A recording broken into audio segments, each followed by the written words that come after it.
Welcome, welcome. Come on in. Come on in. Yes.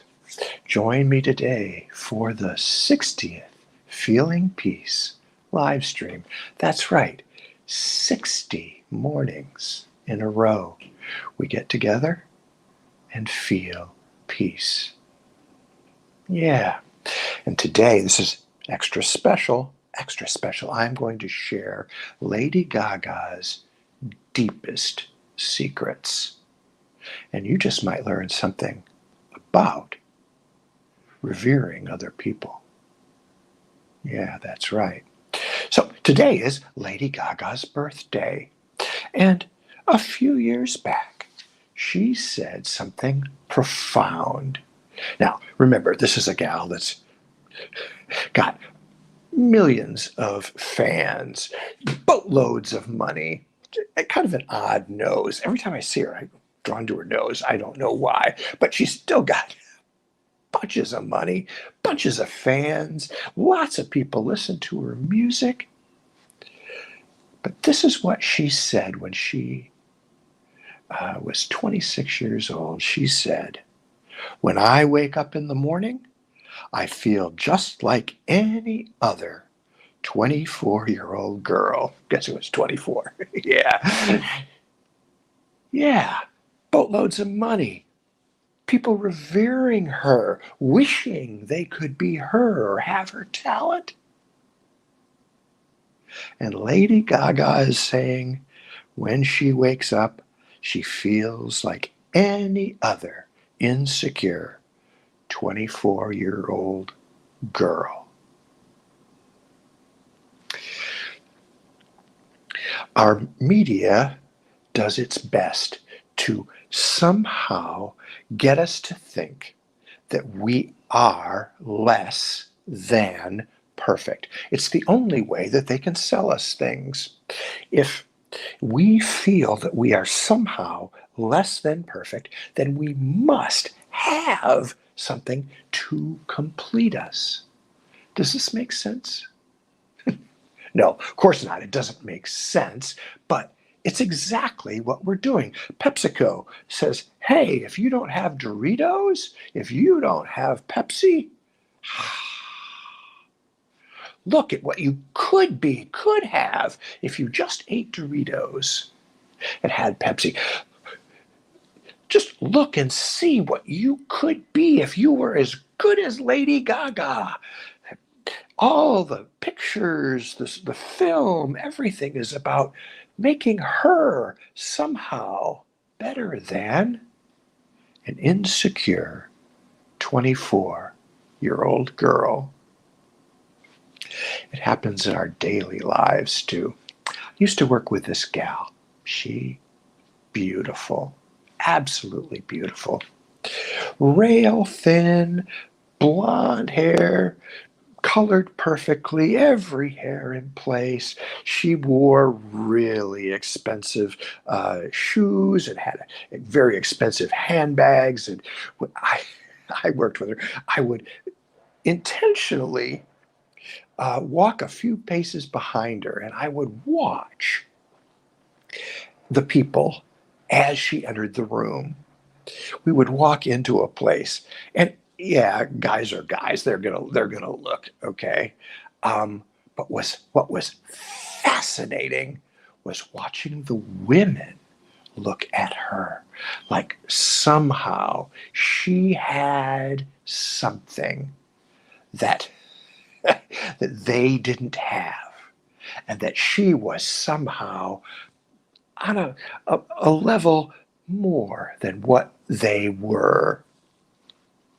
Well, this woman had a secret.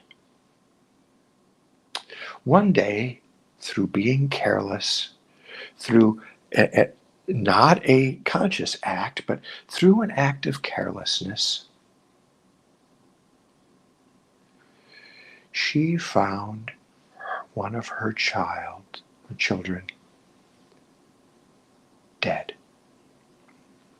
And it was directly attributed to her and her act of carelessness. If you're a father or a mother, you can understand the absolute agony of doing such a thing and how that would haunt anyone. The folks, as she walked into a room, saw this perfect woman. And inside, she had a deep, dark secret that she was fighting against every day. I recently worked with a client. She described a toxic workplace. And the Friday before, she decided, I am not going to be bullied anymore. And she just got up and walked out. Now, one way that you might look at this is that, wow, this woman had an incredible strength and power. I was working with her 2 days later. Yeah.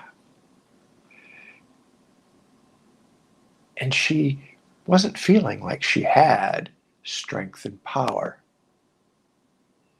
She described the ugly situation in her workplace and how it had gone on for a long time and how she had just decided she wasn't going to take it anymore.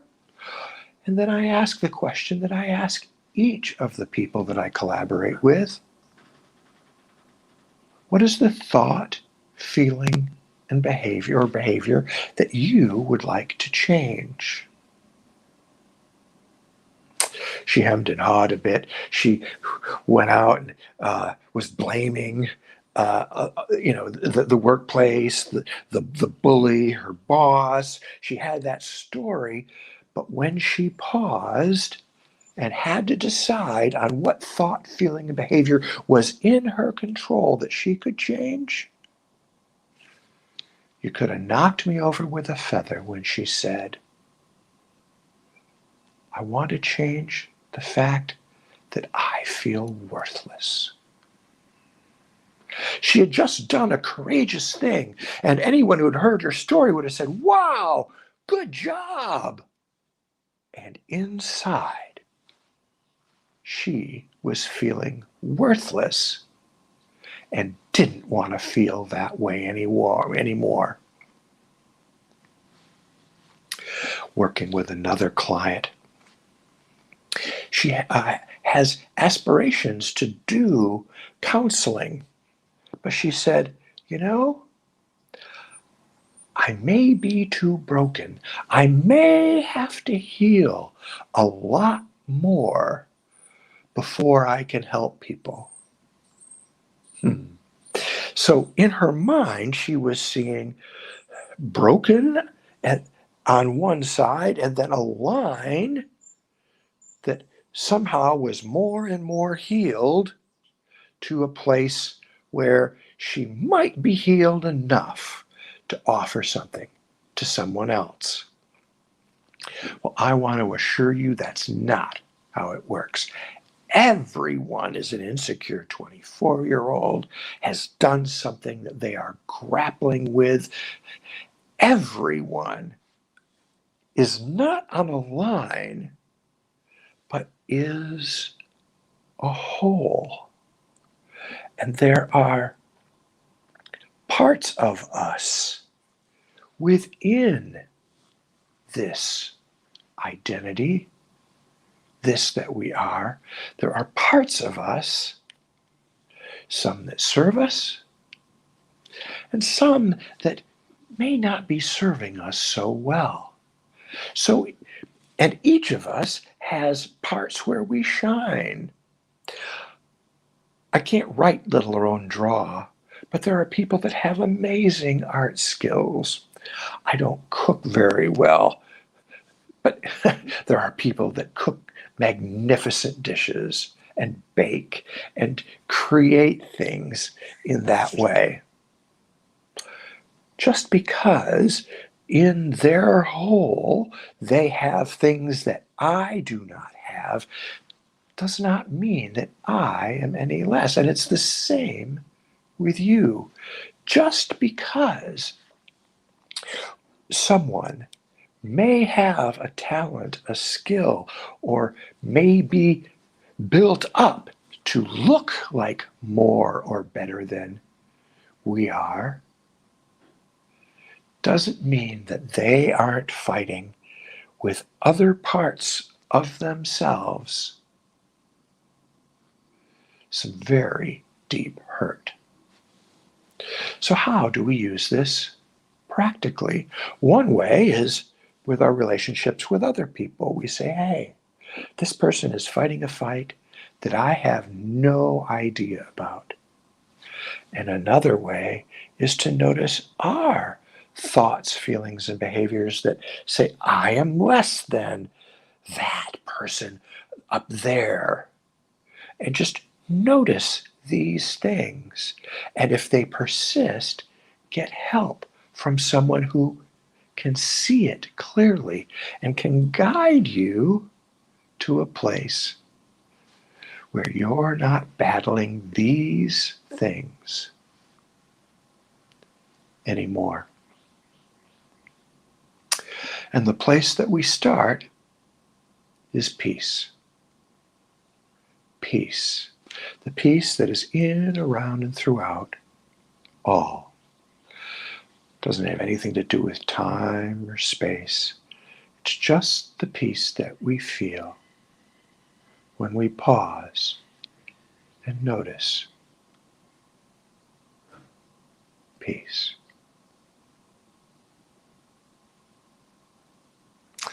I do hope this serves you.